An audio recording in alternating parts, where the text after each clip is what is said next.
have any hope of finding alien life, we have to know what to look for.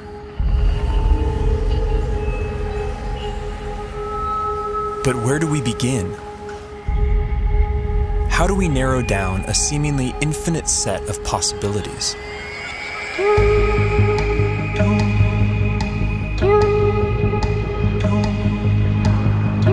There's one thing we know for sure.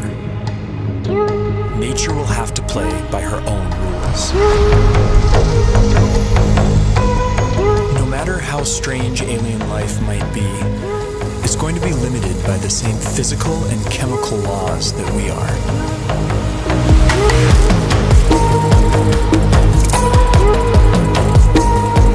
On top of this, each alien environment will further limit what kinds of life forms can evolve there.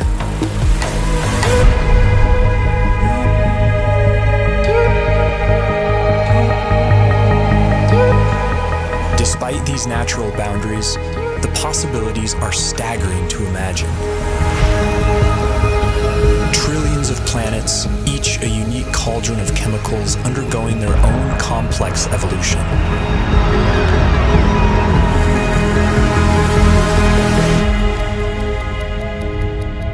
To guide our thinking, this Museum of Alien Life will be divided into two exhibits.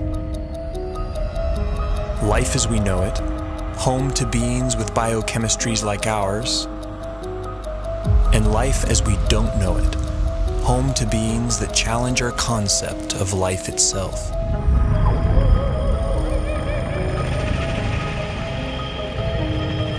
Before we venture too far into the unknown, we have to ask ourselves, what if alien life is more like us than we think?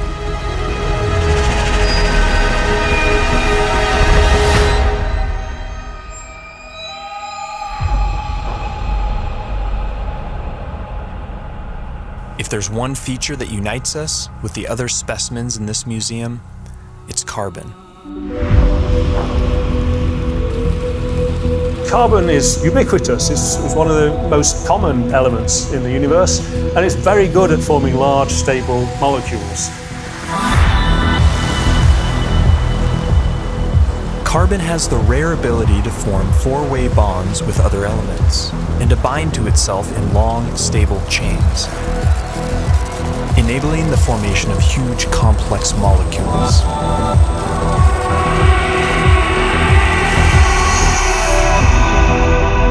This versatility makes carbon the centerpiece in the molecular machinery of life.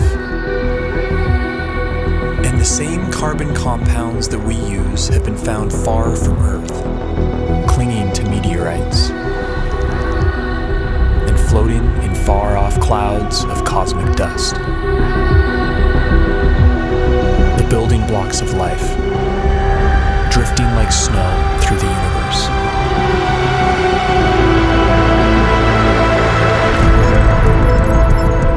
And if alien life has selected other carbon compounds for their biochemistry, they will have plenty to choose from. Scientists recently identified over 1 million possible alternatives to DNA, all carbon-based.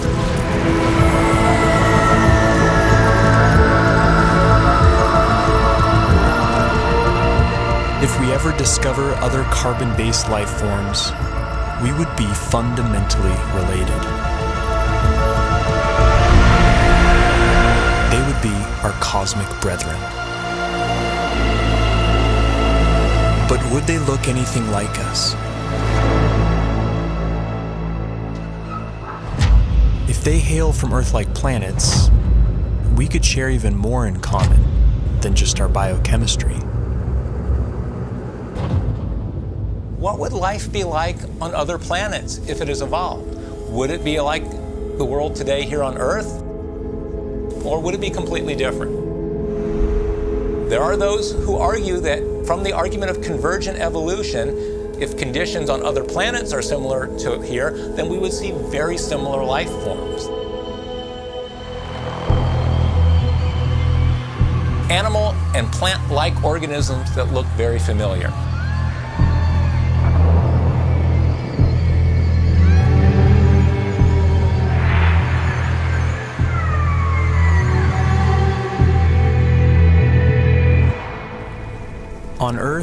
certain features like eyesight, echolocation, and flight have evolved multiple times independently in different species. This process of convergent evolution could extend to alien planets like Earth, where creatures face similar environmental pressures. It's no guarantee, but there could be certain universalities of life. The greatest hits of evolution on repeat across the universe.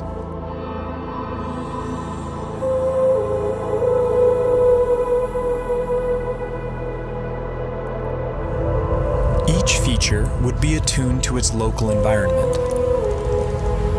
Dimly lit planets would produce huge eyes to suck in extra light, like nocturnal mammals. Some people have gone so far as to say that human-type organisms, humanoids, will occur on other planets.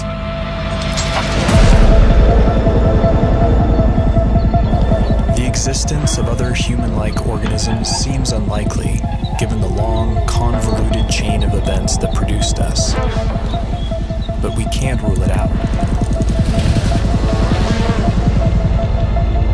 If just one in every 100 trillion Earth-like planets produced a human-like form, there could still be thousands of creatures like us out there.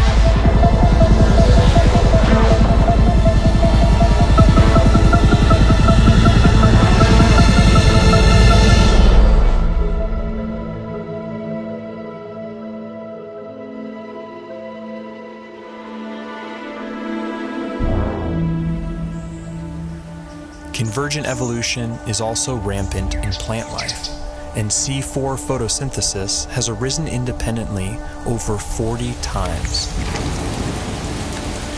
Would alien plants look like ours or something else entirely?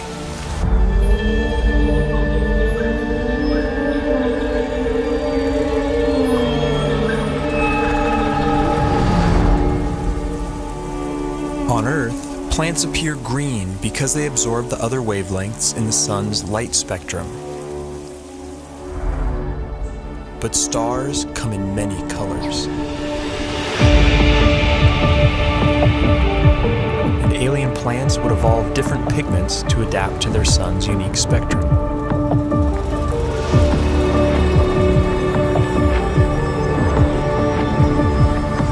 Plants feeding off hotter stars could appear redder by absorbing their energy-rich bluer light.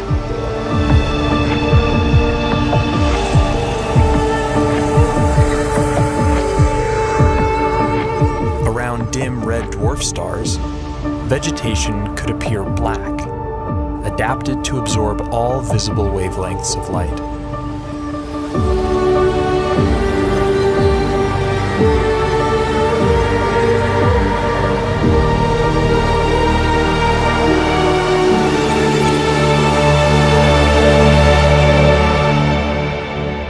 Earth itself may have once appeared purple due to a pigment called retinol that was an early precursor to chlorophyll.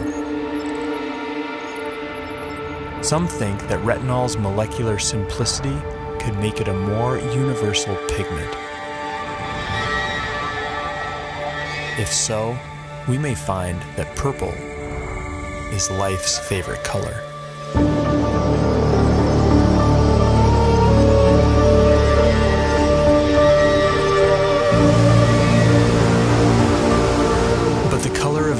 Vegetation is more than just a curiosity. It's chemical information that could be seen from light years away.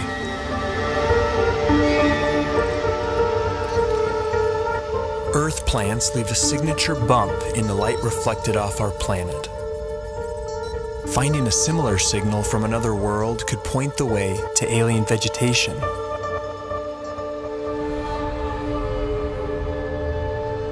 Perhaps this will be our first glimpse at alien life, a vibrant hue cast by a distant world.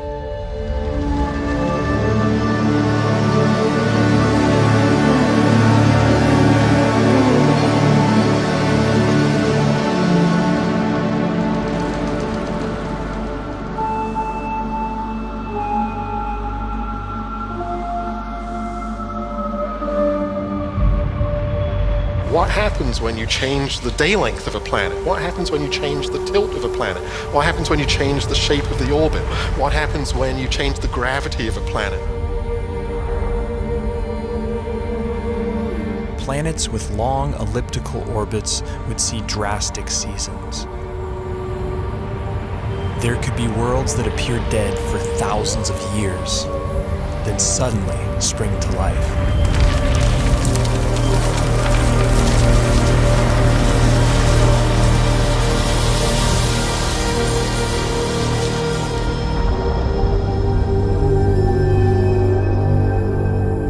Most of the rocky planets discovered so far have been massive super-Earths.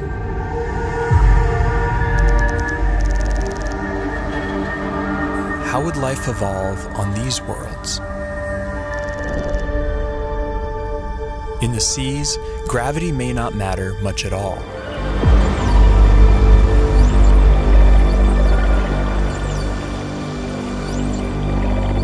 A high-gravity planet isn't high gravity all over. If you're in the sea, and that's where all life starts, there's very nearly no gravity because you're much the same density as the stuff around you. It's when the animals come out on land that they feel the gravity. High G-forces would necessitate large bones and muscle mass in complex life on land. They would also demand a more robust circulatory system. And plant life could be stunted by the energy cost of carrying nutrients under stronger gravity.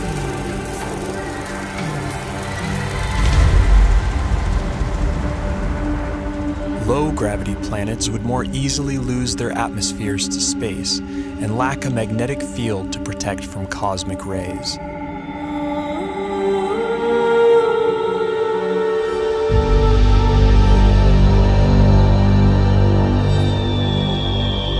But smaller worlds could be home to secret oases.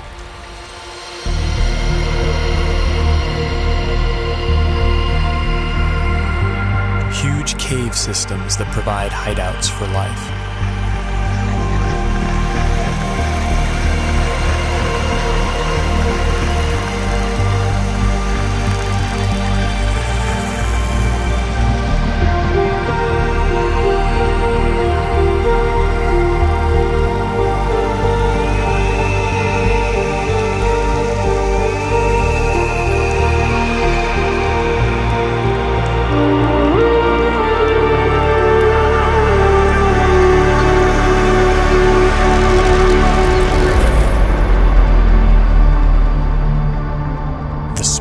Possible habitable planets are estimated at 2.5% Earth's mass. If surface life does evolve on these worlds, it could be a sight to behold. Plant life could grow to towering heights, able to carry nutrients higher in lesser gravity.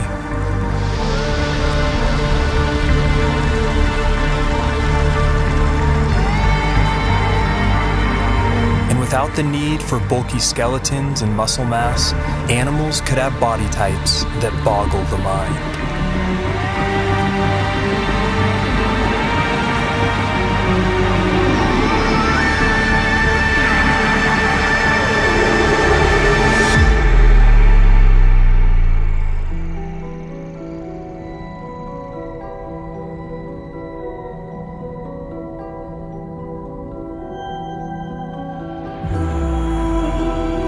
Here on Earth, it took 3 billion years for evolution to produce complex plant and animal life. Simpler organisms are hardier, more adaptable, and more widespread.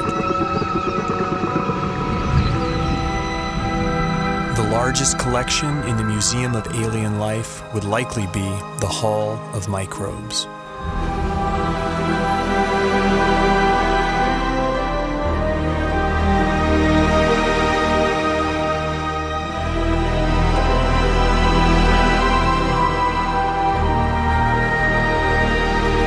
Finding even the tiniest alien microbe would be a profound discovery.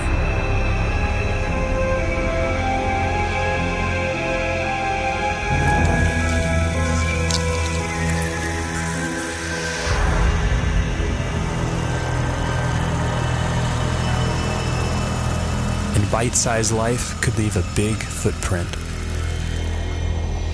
Like stromatolites on Earth, layers of microbes could build up into huge rock mounds over time, leaving behind eerie structures. And in big enough numbers, some alien bacteria could leave a distinct biosignature by exhaling gases that wouldn't coexist naturally, like oxygen and methane.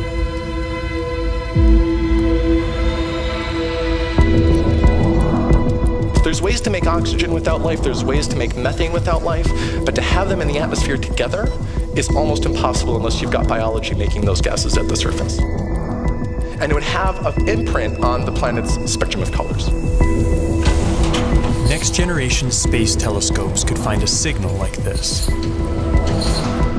on a world not far from home. The closest Sun-like star with an Earth-like exoplanet in the habitable zone is probably only 20 light years away and can be seen with the naked eye.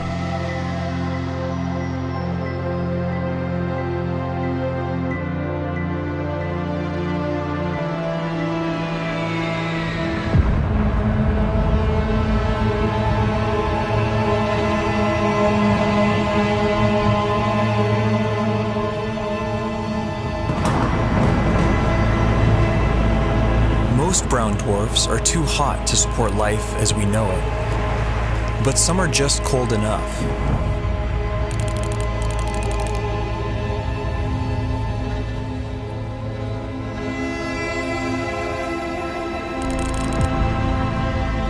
All the prime elements for life have been detected inside their atmospheres. And within these clouds, some layers would provide ideal temperatures and pressures for habitability.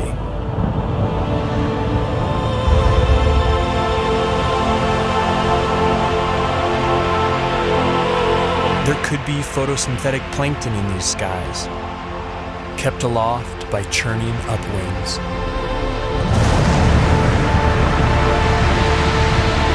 And with enough force, these upwinds could even support larger, more complex life. Predators.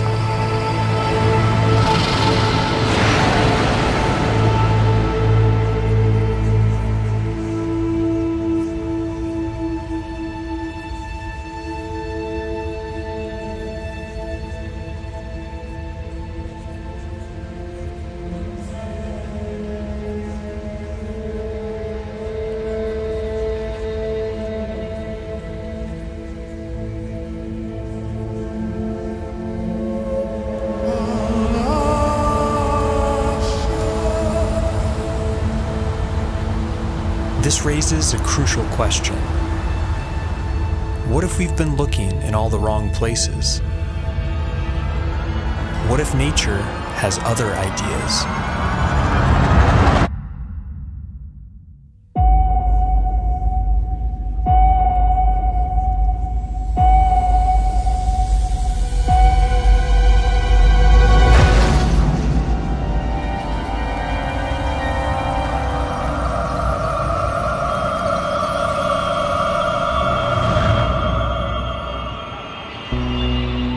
Most of the universe is too cold or too hot for liquid water and the biochemistry that supports life as we know it.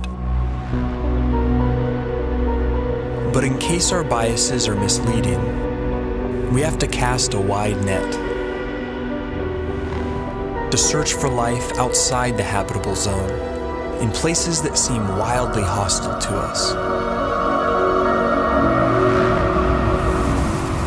Exotic environments will demand exotic biochemistries, and while no element can match carbon's versatility, one contender is a frontrunner.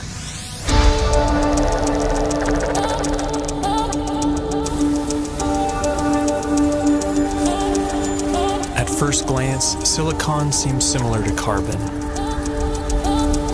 It forms the same four-way bonds and is also abundant in the universe.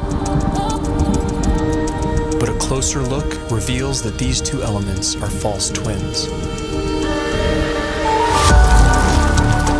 Silicon bonds are weaker and less prone to forming large, complex molecules.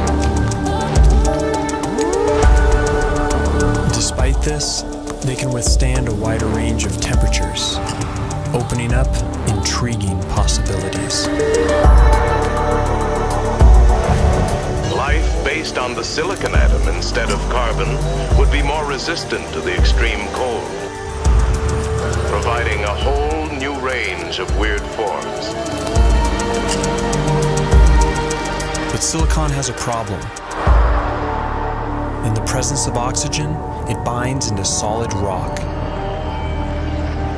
To avoid turning to stone, silicon beings might be confined to oxygen-free environments, like Saturn's frigid moon, Titan. Its vast lakes of liquid methane and ethane could be an ideal medium for silicon-based life or other radical biochemistries.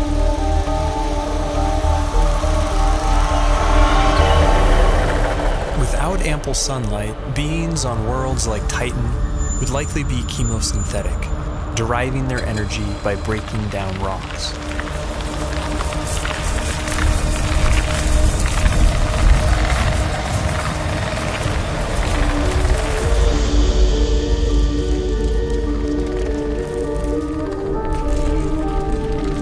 Such life forms could have ultra-slow metabolisms and life cycles measured in millions of years.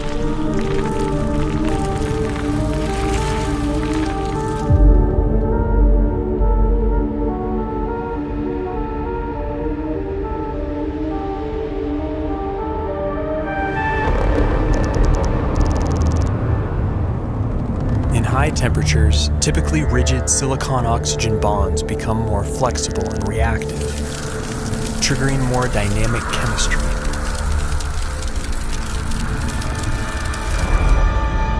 This has led to a truly bizarre proposal: silicon-based life forms that live inside molten silicate rock.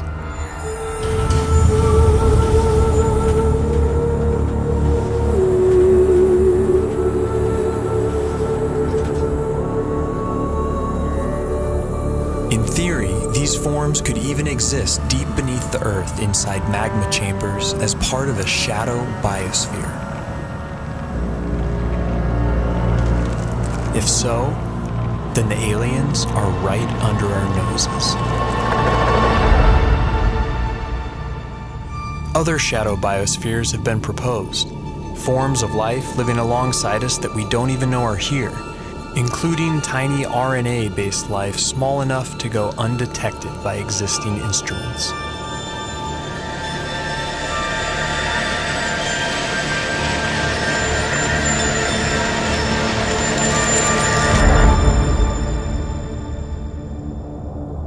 Clouds of dust in empty space might seem like the last place you'd expect to find anything living. But when cosmic dust makes contact with plasma, a type of ionized gas, something strange happens. In simulated conditions, dust particles have been seen spontaneously self-organizing into helical structures that resemble DNA.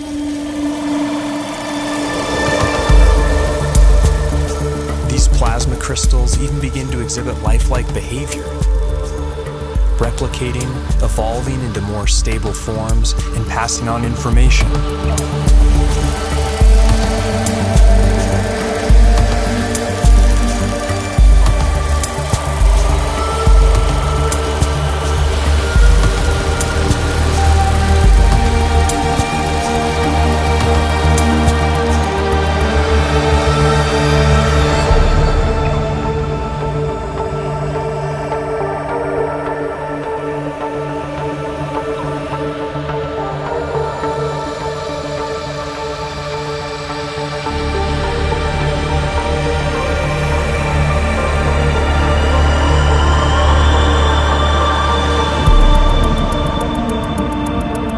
Plasma is the most common state of matter in the universe. If complex evolving plasma crystals really exist, and if they can be considered life, they could be its most common form.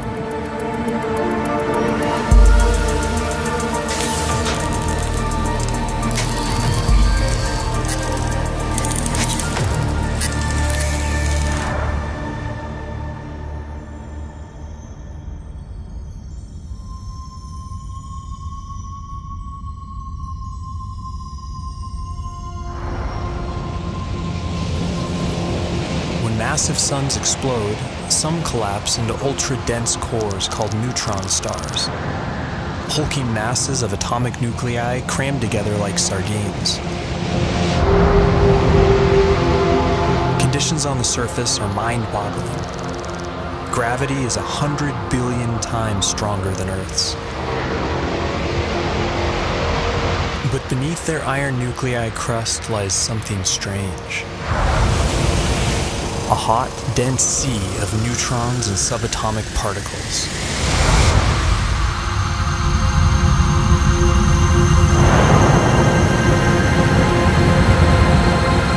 Stripped of their electron shells, these nuclei would obey entirely different laws of chemistry, based not on the electromagnetic force, but the strong nuclear force which binds nuclei together. In theory, these particles could link up to form larger macronuclei, which could then combine into even bigger supernuclei.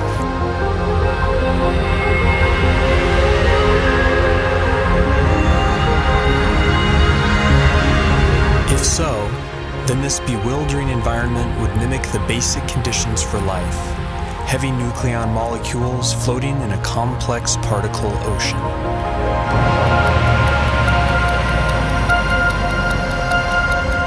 Some scientists have proposed the unimaginable: exotic life forms drifting through the strange particle sea, living, evolving, and dying on incomprehensibly fast timescales.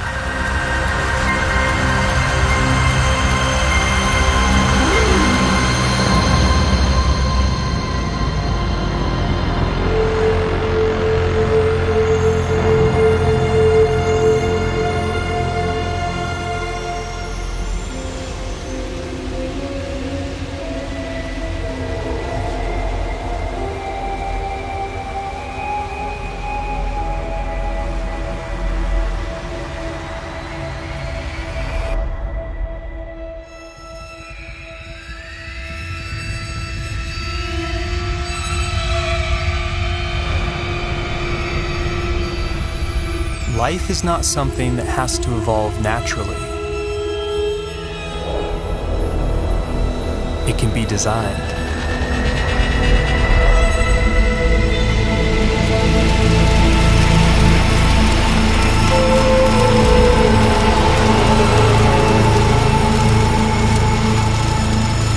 And once intelligence is introduced into the evolutionary process, a Pandora's box is opened.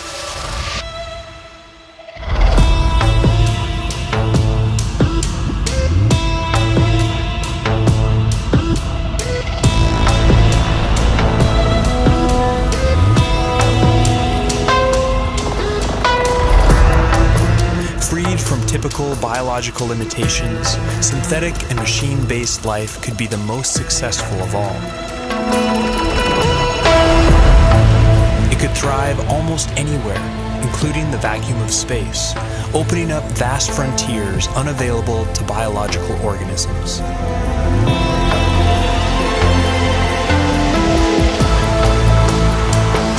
And compared to the glacial pace of natural selection, technological evolution allows exponentially faster growth, adaptability, and resilience.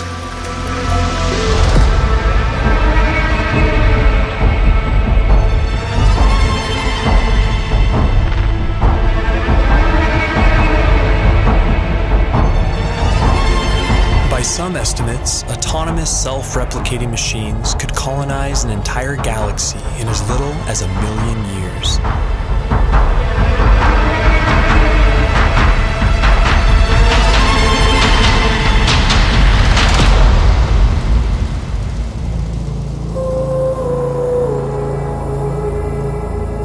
Can't predict how hyper-intelligent life would organize itself. But in theory, there could be convergent evolution at play. The electrical properties of silicon might make it a universal basis for machine intelligence, a redemption for its biological shortcomings.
course ages, perhaps machine intelligence will come to dominate, and naturally occurring biological life will be viewed as a quaint starting point.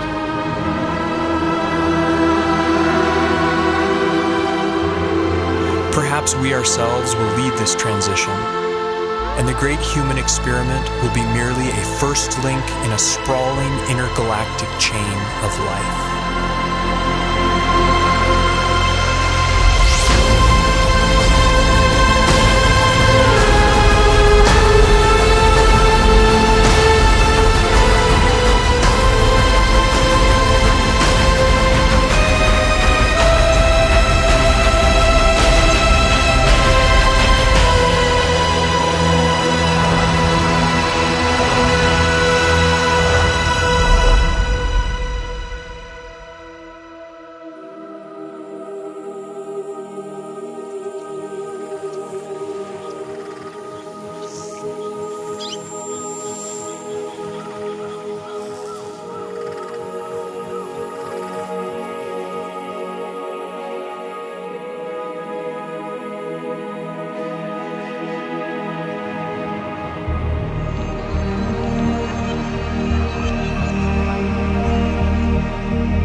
Isley has said that one does not meet oneself until one catches the reflection from an eye other than human. One day that eye may be that of an intelligent alien. And the sooner we eschew our narrow view of evolution, the sooner we can truly explore our ultimate origins and destinations.